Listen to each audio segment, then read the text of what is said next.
25 से 35% तक weightage inorganic chemistry का वेरी करता है। तो मैं ही चाहूंगा आपको कि इजी टू मॉडरेट लेवल वाले क्वेश्चंस तो आपको करने ही है और उसके लिए आपको इन चैप्टर्स के लिए एनसीईआरटी को ज्यादा फोकस करना है। बच्चों, इन 9 रिएजेंट आपको पढ़ने ही हैं और बहुत अच्छे से पढ़ने हैं। आपका क्या कोई टारगेट बड़ा है? आपको एनसीईआरटी एग्जाम्पलर पे बहुत अच्छे से फोकस करना है। अगर आपको रुड़की और जेईई के सब्जेक्टिव क्वेश्चन मिल जाते हैं, आप ढूंढेंगे मिल जाएंगे आसानी से, बहुत सारी बुक्स में दिए होते हैं और अवेलेबल भी हैं। आप उन क्वेश्चंस को जरूर करें। आप इस समय अब अपने आप को आप ऐसे विचार लाइए कि अब आप फाइनल मैच खेल रहे हैं। फाइनल मैच के समय आपकी स्ट्रेटजी, आपकी सोच, सकारात्मक रवैया, वो सब बहुत महत्व रखता है।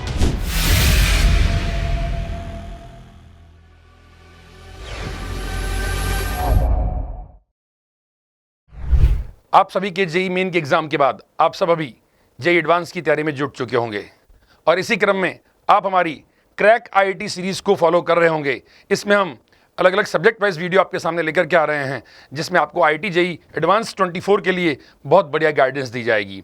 इसी क्रम में आज हम इनऑर्गेनिक केमिस्ट्री के लिए आपके सामने आए हैं। इनऑर्गेनिक केमिस्ट्री में आज हम बात करेंगे कि आईआईटी जेईई में, जेईई एडवांस में सब्जेक्ट किस तरह से कवर होता है, क्वेश्चंस का लेवल क्या होता है, टॉपिक कौन से कवर होते हैं, और साथ ही साथ हम बात करेंगे आज कि अगर आपका टारगेट जेईई एडवांस में 40 से 50% स्कोर करने का है तो इनऑर्गेनिक केमिस्ट्री के लिए स्ट्रेटजी क्या होनी चाहिए, और अगर आप बहुत अच्छा स्कोर करना चाह रहे हैं, 60% अबव स्कोर करना चाह रहे हैं आईआईटी जेईई में, तो इनऑर्गेनिक केमिस्ट्री के लिए आपकी स्ट्रेटजी क्या होनी चाहिए। आज हमारा इसी क्रम में शुरू करते हैं।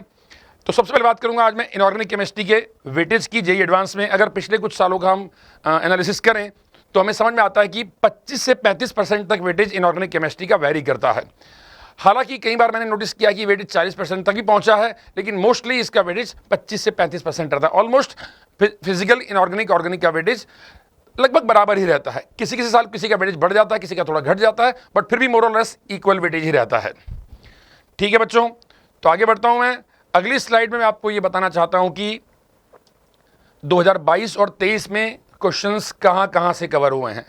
तो देखिए आप, 2022 के पेपर में पीरियोडिक टेबल और केमिकल बॉन्डिंग के 2 क्वेश्चन आए थे, जबकि 23 में 3 क्वेश्चन आए थे। बच्चों यहां पर मैं आपको टोटल क्वेश्चन की संख्या बता रहा हूं, 36 में से क्वेश्चन है और 34 में से क्वेश्चन हैं। आपको पता ही है क्वेश्चन की संख्या आईआईटी जेईई में फिक्स नहीं होती है, वो चेंज होता रहता है, पैटर्न भी और क्वेश्चन की संख्या भी।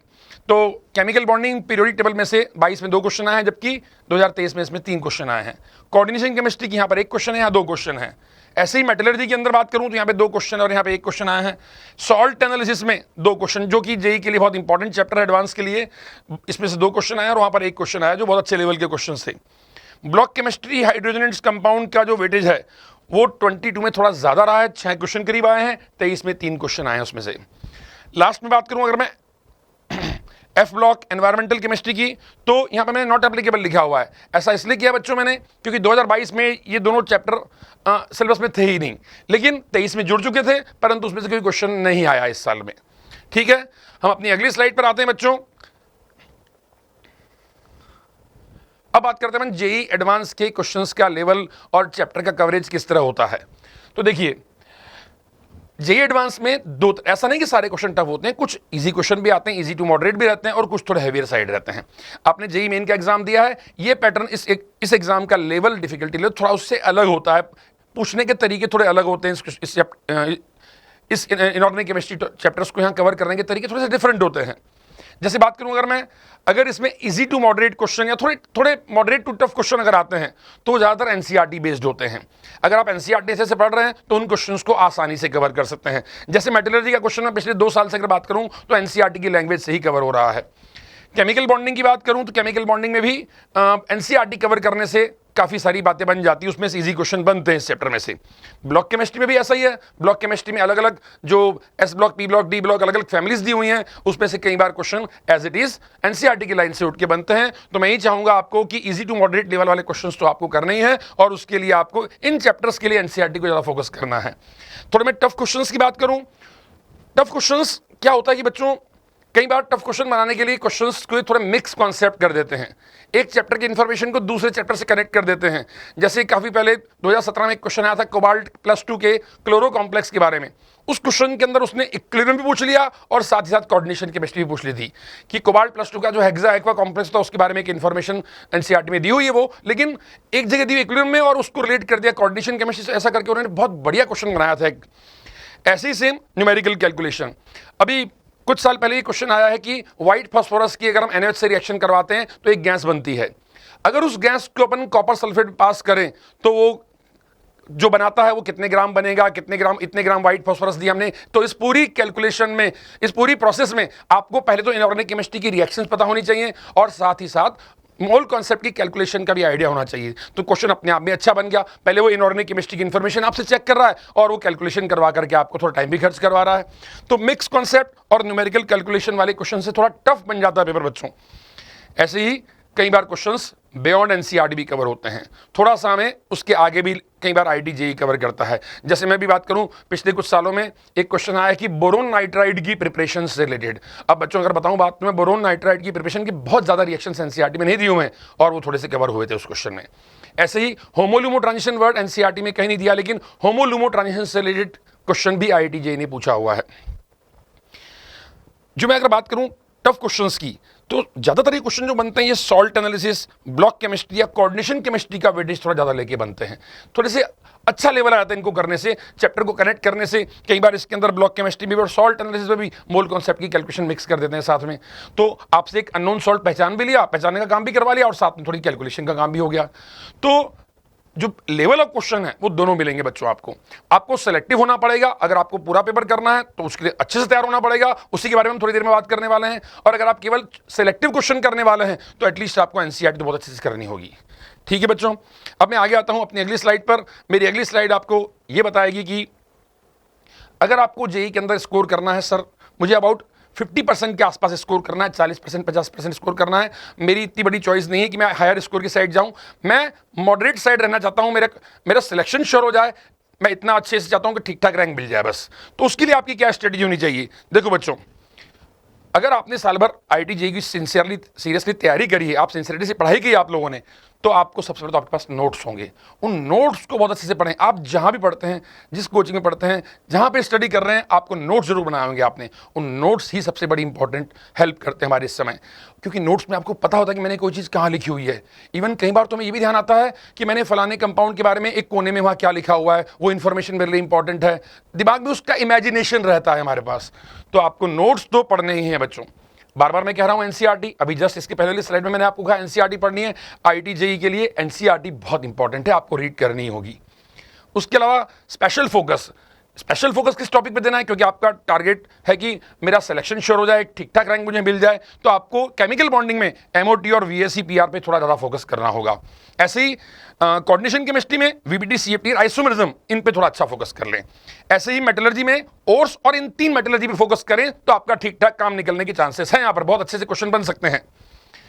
ऐसे ही ब्लॉक केमिस्ट्री के लिए एनसीईआरटी, उसके बाहर नहीं जाना है आपको अगर आप इस रेंज में रहना चाहते हैं। तो जब आप ब्लॉक केमिस्ट्री पढ़ेंगे बच्चों, तो मैं ये कहूंगा ब्लॉक केमिस्ट्री में इन 9 रिएजेंट्स को आप थोड़ा ज्यादा अच्छे से पढ़ें। मेरा ऐसा एक्सपीरियंस है कि 9 रिएजेंट से कोई एक या दो क्वेश्चन इनसे रिलेटेड जरूर होते हैं। आइदर इनका फ्लेवर ऑर्गेनिक में, इनऑर्गेनिक में या फिजिकल में कहीं भी उस इंफॉर्मेशन को कनेक्ट कर देता है। तो ये बहुत इंपॉर्टेंट रिएजेंट, मैं नाम ले लूं सभी रिएजेंट्स का: K2Cr27, KMnO4, NaOH, H2O2, ozone, sodium thiosulphate, bleaching powder, HNO3 और H2SO4। बच्चों, ये 9 रिएजेंट आपको पढ़ने ही हैं और बहुत अच्छे से पढ़ने हैं। आगे आता हूं, अगर आप सॉल्ट एनालिसिस से थोड़ा डरते हैं या थोड़ा सा आपका कॉन्फिडेंस कम है तो एटलीस्ट लैब मैनुअल जरूर पढ़ लें। आप लैब मैनुअल पढ़ने से आपका काफी सारा काम निकल सकता है। ऐसे ही आपको कम से कम 5 साल के पेपर, प्रीवियस 5 ईयर पेपर आपको बैठ के सॉल्व करने चाहिए, सिस्टमैटिकली सॉल्व करने चाहिए। चेक करिए मेरा उसमें इनऑर्गेनिक केमिस्ट्री में किस तरह से स्कोर हो रहा है, कहाँ गलतियां हो रही हैं। ये 5 पेपर आपकी बहुत बड़ी हेल्प करने वाले हैं। मैं ये भी सजेस्ट करूंगा कि ये 5 पेपर आप कोशिश करें, जैसे 26 मई को जेईई का एग्जाम है, आप थोड़ा सा पहले, उसके 1-2 वीक पहले स्टार्ट करें, अभी नहीं, उसके 1-2 वीक पहले स्टार्ट कर दें काम, तो आपको इससे हेल्प मिलेगी। तो मैंने अभी बात करी इस रेंज के स्टूडेंट्स के लिए। अब मैं थोड़ा आगे बढ़ता हूं। यदि आप IIT-JEE में, जेईई एडवांस में आप एक ग्रेड स्कोर करना चाह रहे हैं, आप चाहते हैं कि मेरी एक अच्छी रैंक मिले, मुझे अच्छा IIT मिले, अच्छी ब्रांच मिले, तो आपको किस तरह से आपकी स्ट्रेटजी बनानी होगी सब इनऑर्गेनिक केमिस्ट्री के लिए? फिर वही बोलूंगा बच्चों, नोट्स बहुत इंपॉर्टेंट हैं, नोट्स सभी के लिए इंपॉर्टेंट हैं, तो आपको भी नोट्स जरूर पढ़ना है। ऐसे ही एनसीईआरटी पढ़नी है, लेकिन एक एक्स्ट्रा काम आपको करना है। आपका क्या कोई टारगेट बड़ा है, आपको एनसीईआरटी एग्जाम्पलर पे बहुत अच्छे से फोकस करना है। उसके अलावा अगला टॉपिक क्या होगा? केमिकल बॉन्डिंग में आपको VBT, MOT और डायपोल मोमेंट पर ज्यादा फोकस करना होगा। ऐसे ही कोऑर्डिनेशन केमिस्ट्री में पहले मैंने कहा CFT VBT आइसोमेरिज्म, लेकिन आपको मैं ऐसा कह रहा हूं कि CFT VBT isomerism, Werner theory, synergic bonding और स्पेशल लिगेंड्स के फॉर्मूले, उनके नाम, उनके शॉर्ट फॉर्म से उनके फुल फॉर्म बनाने आपको आने चाहिए। कई बार जेई में लिगेंड्स के शॉर्ट फॉर्म दिए होते हैं, कई बार फुल फॉर्म दिए होते हैं, कई बार नहीं दिए होते हैं। तो आप अपने अकॉर्डिंग प्रिपेयर रहें, क्योंकि आपको अच्छा स्कोर करना है। आप रिस्क नहीं ले सकते कि कल को उस लिगेंड का स्ट्रक्चर या फॉर्मुला नहीं दिया है तो मेरे से क्वेश्चन छूट जाएगा, ऐसा नहीं करना है आपको। यहां पर आपको आइसोमेरिज्म में ज्योमेट्रिकल आइसोमेरिज्म के जो क्वेश्चंस हैं उसमें बना के देखिए आप कितने जीआई बन रहे हैं, काउंटिंग वाले क्वेश्चन की इसके इतने जीआई हैं, इतने स्टीरियो आइसोमर हैं, ऐसे क्वेश्चंस का अच्छा वेटेज रहता है कई बार जेई के अंदर। हाँ, कोऑर्डिनेशन केमिस्ट्री में मैं एक चीज और ऐड करना चाहूंगा, स्पेक्ट्रोकेमिकल सीरीज के जो इफेक्ट हैं वो 3D 4D 5D सीरीज पर कैसे होते हैं, कहां तक स्ट्रॉन्ग, कैसे बैकपेयरिंग करवानी है, वो थोड़ा अच्छे से समझ के जाएं उन चीजों को, क्योंकि क्वेश्चन कवर करते समय IIT जेई में 3D 4D और 5D सीरीज के सभी मेटल्स के कॉम्प्लेक्स आपको दिए जाते हैं। मेटलर्जी में आपको ओर्स तो पढ़नी है, मैं बार बार बोलता हूं, उसके अलावा आपको यहां पर थोड़ा ज्यादा मेटलर्जी पे फोकस करना होगा, आपको सेफर साइड रहना होगा। इसलिए आयरन, कॉपर, एल्यूमिनियम के अलावा आपको जिंक, टिन, लेड, सिल्वर और गोल्ड की मेटलर्जी भी अच्छे से पढ़नी है। ठीक है, मेटलर्जी के बाद में आता हूं अगले टॉपिक पर जो ब्लॉक केमिस्ट्री में है, क्योंकि आप तो एनसीईआरटी पढ़ ही रहे हैं। मेरा कहने का मतलब है जो क्वेश्चंस अगर आ रहे हैं एनसीईआरटी में से तो आपका मेन फोकस इन पर रहना चाहिए। फॉस्फोरस कैलोट्रॉप वगैरह, कार्बन कैलोट्रॉप सब आ जाएंगे इसके अंदर। हाँ, phosphine, ammonia, boric acid, borax की प्रिपरेशन मतलब कोलिमिनेट से उसकी प्रिपरेशन एनसीईआरटी में दी हुई है वो भी, और उसकी बाकी सारी प्रॉपर्टीज बोरेक्स की जो दे रखी हैं। सिलिकॉन्स, ऑर्गेनोसिलिकन कंपाउंड जो होते हैं, सिलिकेट्स कार्बन फैमिली में दिए हुए हैं, oxy acid of phosphorus table दी हुई है एनसीईआरटी में। ऐसे ही hydrides of nitrogen and oxygen family and halogen family, इनके बारे में आपको पढ़ के जाना पड़ेगा। इनका बहुत अच्छा मतलब एक समझने वाला टॉपिक भी है। कई बार इन क्वेश्चंस को वो डिफिकल्ट बनाने के लिए मोल कॉन्सेप्ट से रिलेट भी कर देते हैं, तो इनके बारे में थोड़ा अच्छे से पढ़ के जाएं आप। हालांकि इनकी और एप्लीकेशन भी हैं, आप जानते हैं सभी। बोरेक्स का सॉल्ट टेनिस में एप्लीकेशन है, और फॉस्फोरस की ऑक्सी एसिड के बारे में भी काफ़ी सारे क्वेश्चन मिलते हैं प्रीवियस जेई के, देखेंगे हम, कहीं ऑक्सीजन स्टेट पूछ लेते हैं, कहीं उसकी बेसिस पूछ लेते हैं, तो अच्छा क्वेश्चन इसमें से प्रिपेयर होते हैं। मैं आगे बढ़ता हूँ। जेई एडवांस में अच्छा स्कोर करने के लिए आपको सॉल्ट एनालिसिस में थोड़ी मेहनत करनी होगी। यहाँ लैब, अब आपके लिए लैब मैनुअल के अलावा थोड़ा सा एक्स्ट्रा एफर्ट भी है। नोट्स तो पढ़ने ही आपको, लैब मैनुअल पढ़ना ही है, लेकिन एक काम थोड़ा एक्स्ट्रा करना होगा आपको यहाँ पर। जो रुड़की और जेई के सब्जेक्टिव क्वेश्चंस हैं, आपको ध्यान है पहले 2004 से पहले रुड़की का एग्जाम, 2004 से पहले IIT जेई जो पेपर होता था उसमें सब्जेक्टिव क्वेश्चन आते थे, और उसके पहले साथ में जो रुड़की एग्जाम हुआ करता था वहां पर भी सॉल्ट एनालिसिस के काफी चैलेंजिंग क्वेश्चन आपको मिलेंगे। तो मेरा ये कहना है बच्चों, आपको अगर आपको रुड़की और जेई के सब्जेक्टिव क्वेश्चन मिल जाते हैं, आप ढूंढेंगे मिल जाएंगे आसानी से, बहुत सारी बुक्स में दिए होते हैं और अवेलेबल भी हैं, आप उन क्वेश्चंस को जरूर करें। उन क्वेश्चंस को करने से आपकी सॉल्ट एनालिसिस के लिए अप्रोच क्लियर होगी। मुझे क्वेश्चंस किस तरह सोचने, मुझे कुछ क्वेश्चन में क्या हिंट दिया हुआ है, मेरे लिए क्या इंपॉर्टेंट है उस क्वेश्चन के अंदर, ये बहुत महत्व रखता है बच्चों। अगला, revise F block and environment, क्योंकि आप स्कोर की तरफ, अच्छे स्कोर को प्लान कर रहे हैं, तो मुझे लगता है कि आपने पहले इन टॉपिक को पढ़ा होगा, आप इन टॉपिक को छोड़ के न जाएं। एफ ब्लॉक और एनवायरमेंटल, हालांकि पिछले साल ही IIT जेई में ऐड हुए हैं सिलेबस में, अभी तक क्वेश्चन नहीं आए हैं, बट आपने पढ़ा है तो उसे प्लीज छोड़ के न जाएं। एक बार एनसीईआरटी लेवल पे एफ ब्लॉक जरूर पढ़ के जाएं और एनवायरमेंट को रिवाइज जरूर कर लें, एनसीईआरटी की लैंग्वेज पढ़ के जाएं। कहीं क्वेश्चन आ जाए तो वो आपसे ऐसा ना हो कि मेरे को इन्फॉर्मेशन नहीं थी, वो छूट गया है, जरूर इसको रिवाइज करके जाएं बच्चों। आपको मैं अब थोड़ा बड़ा टारगेट दे रहा हूं PYQ के मामले में। आपको प्रीवियस ईयर पेपर कम से कम 10 साल वाले पेपर करने हैं। 10 साल के पेपर आपको करने हैं, वो भी सेम, आपको भी यही कहूंगा, वो कब करने हैं, आखिरी के 10 दिन 15 दिन में आपको करने हैं। जब जेई एग्जाम आने वाला हो 26 मई को, उसके कुछ दिन पहले आपको स्टार्ट करने हैं ये 10 पेपर, कम से कम 10 से 15 दिन पहले स्टार्ट करेंगे। तो सर अभी क्या करें, अभी आपको उसके पहले के 10 साल की, फॉर एग्जाम्पल 13 से 23 तक के क्वेश्चन आप पेपर फॉर्मेट में करिए, जबकि उसके पहले के क्वेश्चन आप टॉपिक वाइज फॉर्मेट में करिए। वो सब तरह का मटेरियल अवेलेबल है, आप इनको टॉपिक वाइज करेंगे, मतलब 2013 के पहले के क्वेश्चन आप कैसे करेंगे, टॉपिक वाइज करने से आपको पता चलेगा कि पहले IIT जेई में किस तरह से कवर हुए हैं। जब आप इनको रिवाइज करें तो साथ में ये क्वेश्चन कर लें, जब कोई भी टॉपिक रिवाइज करें फिर ये क्वेश्चन सॉल्व कर लें, ठीक है। लेकिन जब आखिरी के 10 दिन आएंगे तो यहां आ जाए, फिर आप मतलब 13 से लेकर 23 तक के आपको पेपर सॉल्व करना है, तो ही आप एक अच्छे स्कोर की तरफ पहुंच पाएंगे बच्चों, ठीक है। आगे बढ़ता हूं मैं। ये तो ही मेरी सब्जेक्ट की गाइडेंस, पर एक थोड़ी जनरल बात करना भी चाहूंगा बच्चों में। आप इस समय अब अपने आप को आप ऐसे विचार लाइए कि अब आप फाइनल मैच खेल रहे हैं। फाइनल मैच के समय आपकी स्ट्रेटजी, आपकी सोच, सकारात्मक रवैया, वो सब बहुत महत्व रखता है।